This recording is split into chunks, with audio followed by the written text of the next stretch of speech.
Good evening, everybody. Welcome back to another episode of Wrench Tales. I'm Brandon Steckler, tech editor of Motor Age Magazine, and I am here with my good buddy, Brian Culotta, out of Dave's Auto Care in Willoughby, Ohio. How you doing, brother? Good. How you doing? Great, man. Listen, I appreciate you taking the time to be here. I know you're busy. You got all your sports and the kids and everything, and you're crazy working tech. So thanks for taking the time. Absolutely. Thanks for having me. My pleasure. Listen, guys, we got a treat for you here. This car Brian was faced with is a 2017 Infinity. Brian, what model was it again? A QX60, so QX. smaller SUV. This car came in with a crazy symptom, and not only is the symptom strange, but the actual failure is, in my opinion, even more strange. I've seen failures before similar to this, but in older vehicles. In other words, the electronics today are a lot better than they used to be. But this one could have thrown anybody for a curve. But well, I'll just shut up for now. I want to let Brian get started on this story because this was really cool. You see my screen, Brian? I do. Yeah. Awesome. Well, again, here it is, and we're calling this one GDI fuel injection with a kick, and that word "kick" is highlighted here because well, you'll see what's going on here. This is pretty neat. So, Brian, walk me through this again, like we're telling a story at the bar, if you don't mind, Sure. because this is awesome. Okay. So, like Brandon said, this is a 2017 Infinity QX60. The customer was driving the vehicle and it just stalled out on them, and then it became a no crank, or I'm sorry, a crank no start condition. When I got to it, the car was towed to us. So when I got out to it, I brought my scan tool with me and I got into the vehicle and I went to start it and it would crank and it cranked and it cranked and it cranked almost to the point where the timer in the auto cranking function of that car would time out was the point where it almost started. So I'm like, all right, this thing sounds like it's either out of gas or maybe I have a low side fuel pump problem or something like that. So I have my scanner with me and I'm going to briefly look up not only the codes that the vehicle may have, but some scan data for fuel rail pressure. And right off the bat, I see, I think approximately like 70 psi on the scan tool. So I'm like, all right, so there potentially is low side fuel pressure. Let me go ahead and start it one more time. I go ahead and start it one more time, and now it starts up and idles. And I'm looking at fuel pressure and I'm at about 100 psi, which is a little bit low for a GDI vehicle if you're not familiar with that. 100 usually you would see I think around 6 to 800 psi at idle, something like that. On the at the high pressure fuel rail. Um, the DTCs that we have stored are in the scan tool, and we have to come up with a game plan here. We have a P0300 and a P062B are the codes that I have in the scan tool. We're going to go over that real quick, but um, as I as I was sitting there in the car, I was expecting the car not to start. So I'm like, all right, it started. I don't need to go get the guys to push this vehicle in. Let me see if it'll drive into my bay. And sure enough, the car idles and drives into my bay without any symptoms at all. I get it to my stall and I go ahead and I touch the throttle, and the moment I touch the accelerator pedal, the vehicle shuts off. And it's not like it stumbles like it's out of fuel. It is like someone shut the car off for me with the key the moment I touch the throttle. And Sounds like good news. and I have my scan tool with me and I'm looking at 2800 psi now on the scan tool instead of the 100 that I had when it was running. Gotcha.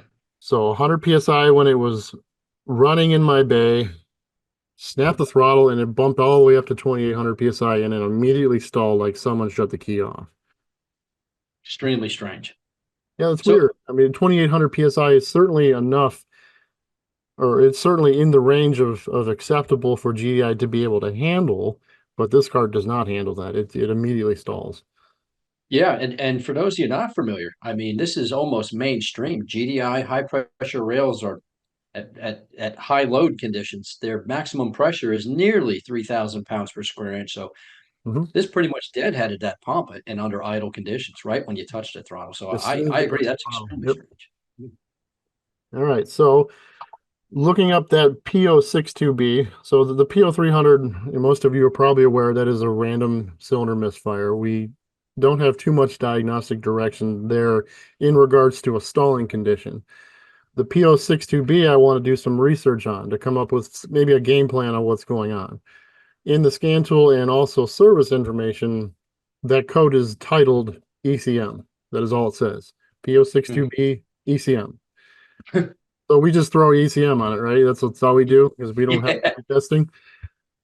that's one of the scariest things, in my opinion, to encounter. And I say scary, I'm just being silly, of course, but I mean, how often, honestly, Brian, when you see try known good ECU or replace ECU, no matter what computer it is, I mean, how confident are you at that point following that flow chart to just go throw a Honestly, computer? it's usually my least confident thing to condemn. It's my least favorite one, at least. It It's almost like, never oh works man, out. do I have everything, all my ducks in a row? Have I checked everything to make sure the CCM is going to fix it? Because they're expensive and a lot of times they're not that easy to replace.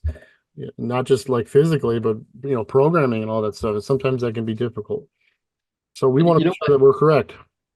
Absolutely. And at this point, like you said, our confidence in an ECU, from this point of view, from as little data as we actually have, to me, it's a big Hail Mary or a shotgun, whatever you want to call it.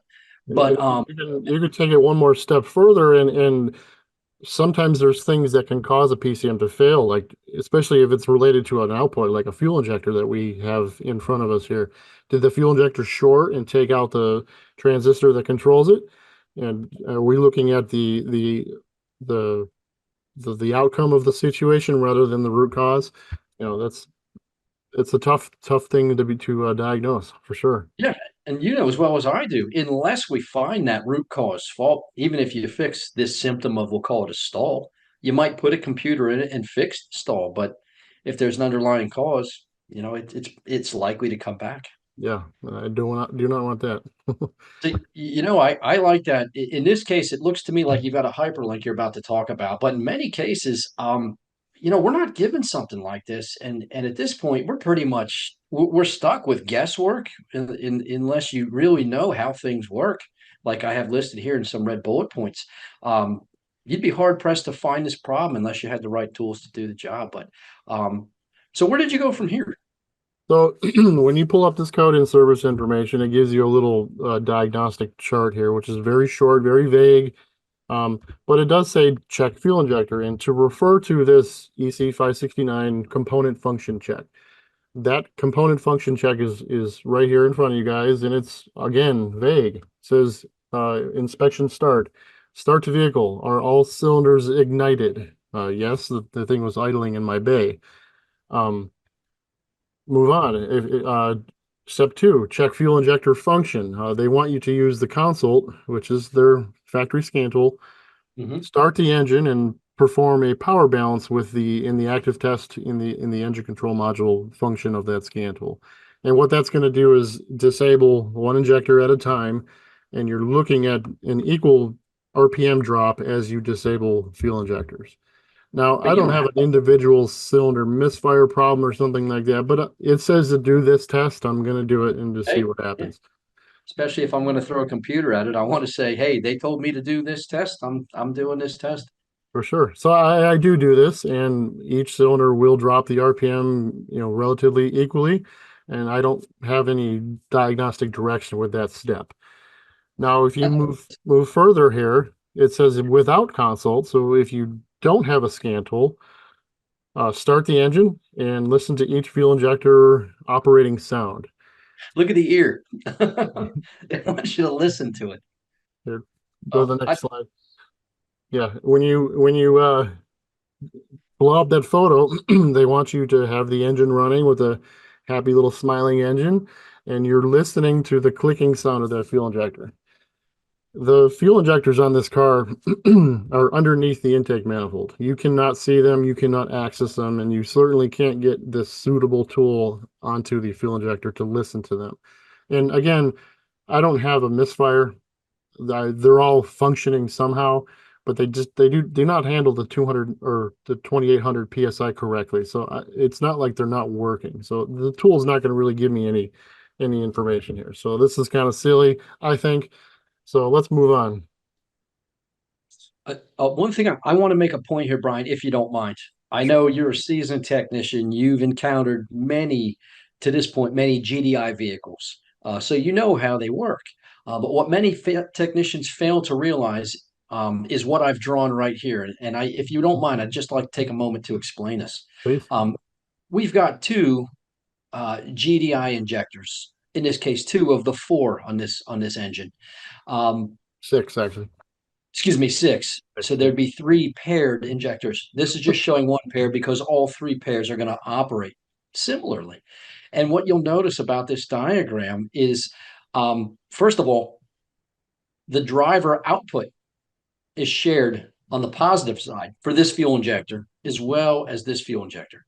But they do have separate grounds. And these separate grounds operate similarly to that of a port injector, like we've seen from the dawn of time regarding port fuel injection. Yeah, this is not a PZO fuel injector style. This is a solenoid style GDI fuel injector where the voltage has stepped up from 12 to 65.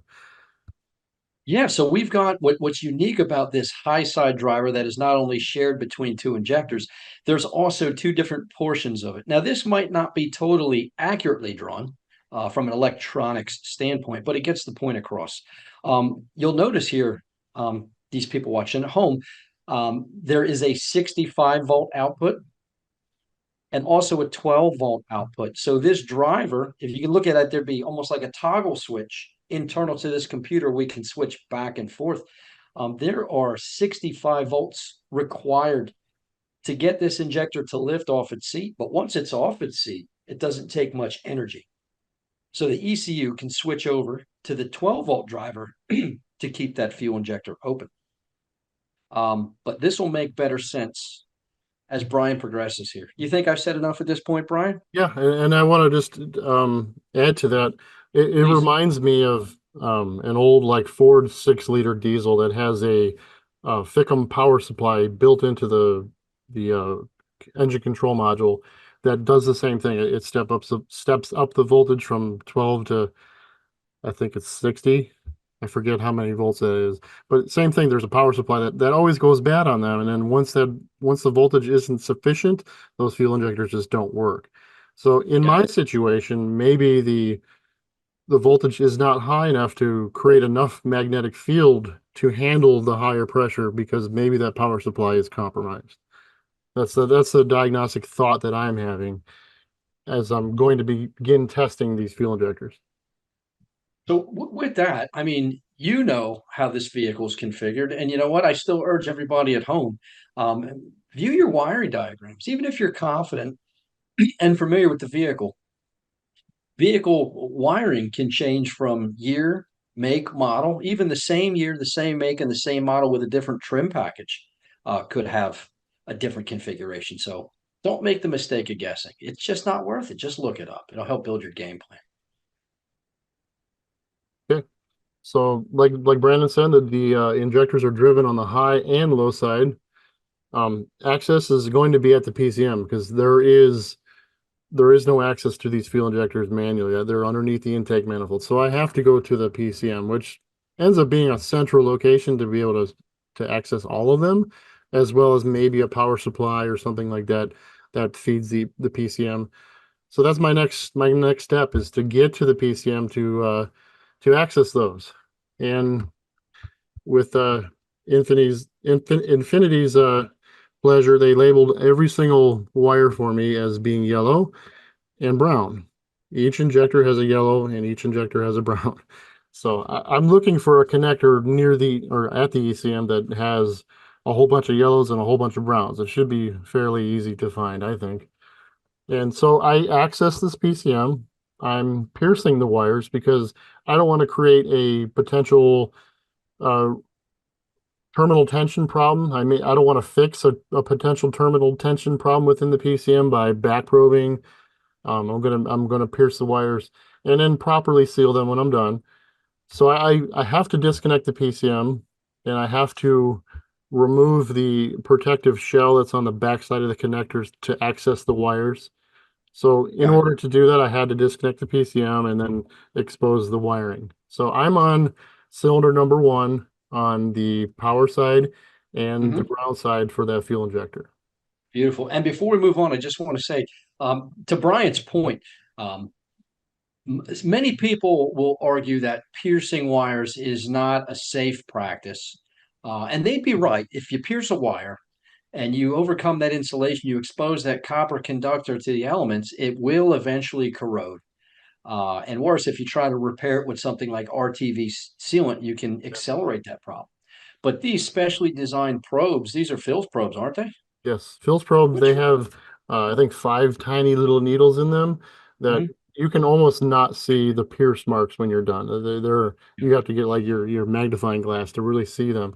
And Love they're that. very easy to seal back up when you're done.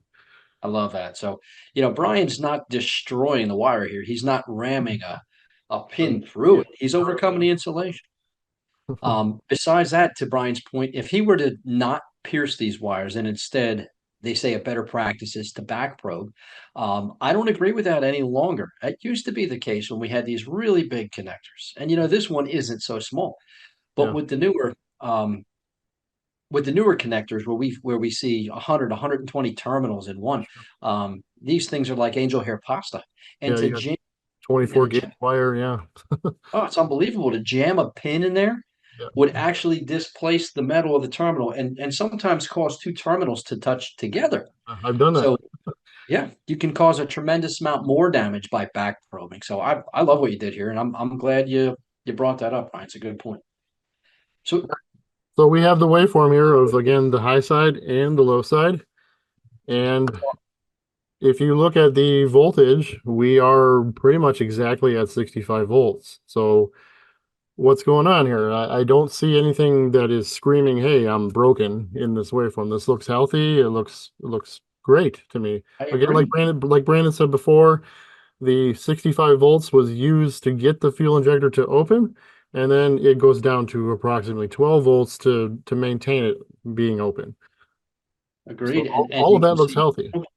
Yeah, I agree with that. Looking at this, I was just about to ask you, is this the good cylinder or is this the problem cylinder? Or I should say the suspect cylinder. So it's funny you say that. Let's go to the next slide here. I'd get in the vehicle and I'm running this thing at idle, and I'm like, let me see if I touch the throttle again to see if this thing stalls. Well, now when I touch the accelerator pedal, it revs up just as you would expect. And each one of those spikes is the fuel pressure rising to, roughly 2,300 psi, 25, 2,800 psi each one. And the car is symptom free. It no longer stalls. So Awesome. So we give it back to the customer now, right? yeah, the car's fixed. I cannot make this thing stall. So what happened? Did I maybe restore a terminal tension problem within the ECM? Because I did have Oh, to disconnect it. yeah, you had to unplug it to get to the wires, right? Or maybe there was a capacitive discharge problem within the PCM and me unplugging it, did a logic lock reset to the module or, something like that. I'm not sure because the car is now not acting up. So I'm in a pickle now. All right. Oops. So my next step was I was checking voltage. Maybe there's some more to the story if I use a low amp clamp and check for the amperage to see if there's any clues in the amperage waveform. So I'm studying the wiring diagram again, and I see that there are 3 fuses. One of them splices together, so there's a circuit that's 30 amps fuse protected to the fuel injector relay. And there is another one that is just 15 amps to the same relay. So the relay is a dual pole relay with 2 circuits that come out of it. Oops. Sorry, Brian. All good. And then let's go back to the bigger wiring diagram. There it is. So those light blue wires come off of the relay and they feed the ECM after splitting off into two more circuits, that's kind of an interesting circuit there. We have three fuses feeding a dual pole relay that end up becoming four circuits fed to the module. But Very what I strange. do find interesting here, and my friend Bryn pointed this out, was normally a B plus feed to an engine control module is not labeled. It'll just say like ECM B plus or ignition or something like that. So it is kind of nice that they do label this so I can actually sample the current that's feeding these injectors Agreed. and have a bigger story of what's going on. And what I can do is grab all three of those fuses with three independent fuse loops and clamp all three with my low amp, which is what I've done right here. All three Love it. fuse loops are clamped as one, and I'm going to look at the waveform to see what it looks like. So walk me through this. What we got here? This is again the voltage feed, the on in blue and red, so the high and low in blue and red, and in green is the current on all three of those circuits. What we do see is ringing on cylinders 1, 3, and 5. If you look up the firing order is 1, 2, 3, 4, 5, 6. The circled waveform, part of the waveform there is cylinders 1, 3, and 5. So there's something different on one bank of the engine, which is interesting. What could that mean? But that's kind of what's going in my head right now. What could that mean? Voltage control looks good, ground looks good, but I do say ringing in the current, but not in the voltage signals. That's interesting to me. And again, your car is running well right now, right? You are Yes, not it experiencing is symptoms. it is symptom free right now. I cannot make this thing stall, but I do see some kind of signs of something acting up that's going to which is helpful because something made this PCM have a bad day, and I'm trying to find out what that is. So just understanding that I am not an electronics engineer. I do agree with you that I don't like what's happening here, especially since it's not happening on all of them. Yeah. But what I do know is I've got good voltage supply. I don't know if you fellas, excuse me, you all watching this can see that's 65 volts right there. I've got good voltage supply, good control. I've got good ground control. It pulls to ground. I've got a healthy inductor, right? We turn it off. We've got a nice inductive kick. And the work being performed is over nearly 13 amps. So for all intents and purposes, this injector drive circuit on the power side and the ground side is healthy, and the injector appears healthy as well. Do you agree? Yeah, I agree. The only thing I So don't yeah, like is that ringing. I don't either. That is very alarming to me.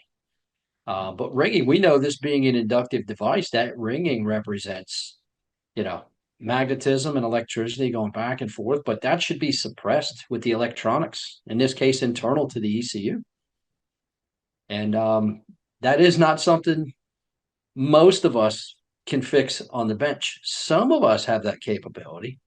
I believe. Tell you what, I'll ask those of you in the comments that are familiar with this type of repair. Please let me know. Is this something you believe could be fixed? And do you agree with Brian's and my observations as well that we've got some kind of electronics issue that is not suppressing this noise that we see here? So So, that was the information that I needed to make a decision on replacing the PCM. If you follow the factory information, it was pretty vague. You just put a PCM in it. And I took it a step further and wanted to test this thing myself to see if there's any clues that could confirm, the actual OE diagnostic process on replacing the PCM. And I do see that ringing, and that was the smoking gun for me, at least, to make a decision on selling a PCM. Now, well, this was even more of a interesting situation because that PCM took me about a week and a half to get. And I had told the customer it is symptom free right now, but it's going to be a week and a half for me to get this PCM. And she's like, well, if my car is symptom free, can I take it? I'm like, I don't condone that because I don't know when this thing's going to act up again. But long story short, she took the vehicle for the week and a half. My Mhm. PCM came in, and it was again still symptom free. The car did not act up. It's amazing. That is amazing. I really wonder if something happened when you unplugged that computer, like you mentioned, some sort of capacitive Yeah, it would like have to be. discharge. But But that's she and I asked her, I'm like, did you like go straight home and leave the car parked for the last week? She goes, no, I put like 400 miles on this car. I'm like, okay. unbelievable. So And we ended up putting the PCM in. I had some difficulty programming it, but I was able to get it programmed, and I retook the capture um of that the same waveform that I just showed you guys, and it was in the absence of that ringing. So that again is the last smoking gun that this PCM 100% was the fix. you Seeing know, it in that waveform. for one, I got to hand it to you because most technicians would just put the PCM in it. And you said so yourself, it was symptom free. So, had you put the PCM in it without testing further, the car might be on the road today and you might still be questioning, did it just not fail yet? Or is it truly a faulty ECU? Now, But a good friend of mine told me that when Nissan or Infinity gets this type of situation, they often sell the PCM, the coils, and the injectors all in one big package, and you get all of it no matter what. because In my situation, I didn't see the need for any of that because we saw the output of all the injectors and it looked healthy. So why would I put, all these extra parts on the car? yep, that's the benefit of testing. So that confidence, that's what I love about this story. That's what excites me is when you get to see the failure. Even when the symptom was gone, you still saw evidence that the failure was laying there in the midst, just waiting to show its ugly face. And again, the fact that you captured afterwards, excuse me, the fact that you captured afterwards goes a long way because you got to see evidence that the problem was fixed, even though the symptom never was exhibited afterwards. The car ran fine before and after the I piece. wanted to prove my theory just to set in concrete, my diagnostic process of that noise being, the smoking gun to replace that PCM. And that in this case, that was correct. I love that. And I've known Brian probably the better part of 10 years now. Uh, you cover yours, Brian, because I don't want to blow your head up. But Brian is by far one of the most intelligent technicians I know. His knowledge and understanding of how things work, how he implements the tools he owns and uses to test the integrity of the systems at the component level, and then how they work together as a system, is second to none. He's an absolute master of his craft. And I know when I get a phone call from Brian, if he says, "Hey, can I ask you for some input?" I know I got to roll up my sleeves and really think about that. That's exactly what happened with this one too. You remember that phone call? Yeah, if absolutely. And I that's the told power of networking is bouncing something off of someone else and just getting their opinion on the situation. That's so important when you get difficult things like this. I could not tell him anything he didn't already know. All I could do is give him a round of applause and say, "It sounds like you're onto it. Keep me posted. Let me know. Let me know how you make out." But son of a gun, it fixed it, and I love that. Uh, So I basically, Brian, for many people, I know how you operate, and I think it's brilliant. But I also know it's not magic. It's training, it's Yes. proper tooling, it's understanding, taking the time to research the car you're working on and how it's configured, how it's put together. Because there's a million ways to skin a cat. I kind of put my thought process and pretty similar to what you do in this bullet point list. Anything you want to add to this before we cut out of here tonight? No, I think we got all the ducks in a row, and I think Excellent. that's it. Well, again, everybody, I want to thank you for joining me and Brian. Just to recap, quick, when you experience a problem, and it's an elusive problem like this, a strange one that the service manual doesn't account for, which is typical, especially with today's um, computerized platforms and how intricate some of these systems Yeah, are. yeah, and we laugh at the diagnostic procedures sometimes, but they can't predict every possible way that things can fail, and this is definitely one of those. Yeah, and you got to admit, as much as we give them heck about how these flow charts are written, for the most part, they will get to the problem most of the time. Yeah, But the problem is, you and I, we see the cars that most people can't fix, and I don't mean that to be cocky. I mean that's why it ends up in your bay yeah, typically because it's been everywhere. And so, consider the symptoms. Use data like Brian did to come up with a game plan. And when he had that game plan, it was his knowledge and understanding of how these components work that he's learned so many years ago from reading and going to class and studying. With that, have a good source of information so you can see things like the wiring diagram, so you know how this car was put together. When you have all that, you can come up with a game plan, and you use the tools you have. In this case, Brian's picoscope and his amp probe and his fuse loops to carry out the tests. Basically, he's asking questions of the systems, excuse me, and waiting for the vehicle to give him answers. And once he had his answer, it's supported with what, in this case, Infinity told him in the service manual to replace the computer. But the difference between replacing the computer with your fingers crossed, hoping it's fixed, versus replacing the computer because you had some supportive data that indicated the computer is likely at fault, that's a home run in my book. yep. So, Brian, again, a million thanks for taking the time to spend here with me. I appreciate you. I know everybody that sees this video is going to appreciate you, what you have to offer. And I really hope to have you back sometime in the future if you wouldn't mind. Oh, for sure, it was fun. I appreciate you having me on. You got it, brother. Thanks. Everybody take care. Again, I'm Brandon Steckler, Tech Editor, Motor Age Magazine. Thanks for joining us in this episode of Wrench Tales. Take care.